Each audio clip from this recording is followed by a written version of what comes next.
Hi everyone. So I am back today, as promised, with my husband, Cedrick. You gonna wave? You don't have to do the silly wave. But I'm here with him because, as promised, I wanted him to share kind of how he felt that day that we got the call about the pathology report, the results of what we, were facing at the time. I shared how I felt that day, but I think it's important for us to understand that a lot of times we're not the only ones that are going through it. It's easy to kind of get caught up in that sometimes. You feel like you're alone and it's just you that's affected by it, but it's not. It's the whole family that's affected. And so I thought it would be good for him to share kind of how he felt that day as well, and just kind of what was going through his mind. Just if you can go back to that day and just remember just what those thoughts were. I remember you were on the phone when I originally got the call, and so I don't know from there kind of where you even realized what was going on or anything like that. Well, with anything as life changing as what we got on the phone, it takes a minute for you to process it. So first thoughts as I go back to that day is just, disbelief first. Second is, oh my God, what we do. Third is, okay, I don't even know what to panic about. So how do you process it? So that day was just like a whirlwind, and technically this whole process has been. So it's almost like you don't have time to slow down or process emotions. And for me, I know it's been a hectic 2 years, so it's like, okay, not another person that I really care about. And then your mind sometimes has the ability to go places where it shouldn't in terms of, is this a death sentence? Is it totally terminal? What's the, what does all that mean? And for anybody who's outside of the medical field, the words that are used leave you totally lost. You can't spell them to go to Google to figure out what they mean. So you have to lean on the people who are in the profession to explain it to you. So don't be afraid to say, hey, I really don't understand that. The beauty in this situation, I believe, is my wife is in the medical field as well, so she can explain some of it to me.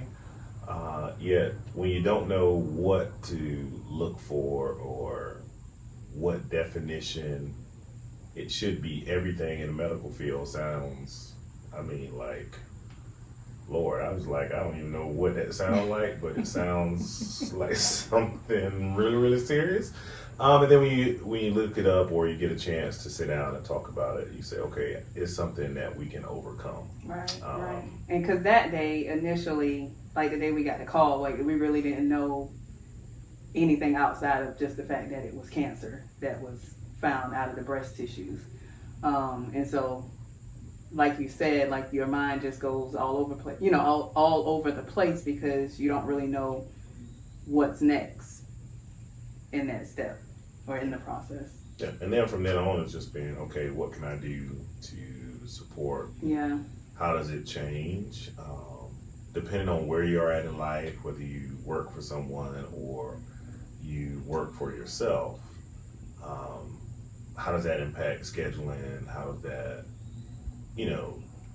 my role, I believe, what I do very well is being a provider. So I'm always like, okay, how does that take away from the time that is also needed to keep the house good, but the main thing is to make sure that family comes first. So I know that day I said, whatever it takes, if it's we both go back to oodles and noodles together, we do that, but I want to be there throughout the process because when you're surrounded by loss, you really value the time that you have with someone. So if it was, hey, I had to walk away from everything that we do in our businesses, I would have done that and we'll just start all over. Because when you have the knowledge to build something, you can always build it back. Nobody can take that away from you.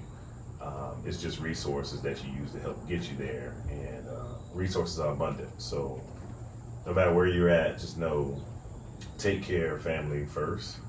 And that's been a lesson I've took some time to actually get. Yet it started a while back with your brother, and then from all the instances from there, it's like, man, you know what? I should have spent more time with family. And I couldn't say, hey, you know what? I know this is going to be a huge financial shift for us, so I need to go in overdrive and work and miss everything. So I just decided to say, hey, let the chips fall where they may. I'll be here. This is the most valuable part of it. And I'm glad I did, because I'm learning a whole lot. I can provide some humor to her while she's going through stuff, And the support has been amazing. So that's one of the things I know I've said before, just, your support system, or the people who want to be there to support you, allow them the opportunity to do it, even if you don't know exactly what that looks like or, how involved it is, but just allow people the opportunity to be there. And so that's been major. I wasn't hitting at her. It's just, we're in South Carolina, so I heard somebody say this, hey, in South Carolina, it seems like we're really friendly people. Part of that is because there are gnats and bugs everywhere, so we always waving. So, hey, to everybody that's out there. All right. We're fanning the flies. All right, well, thanks, babe. Again, I just wanted you to share a little bit about, how it affected you that day. I will probably have you back to share at another point. But that will be it for today. Thank you, everyone. Like, comment, share, subscribe. Again, we are just here to share as much of this experience as possible, hoping to help someone else that's in this process along the way.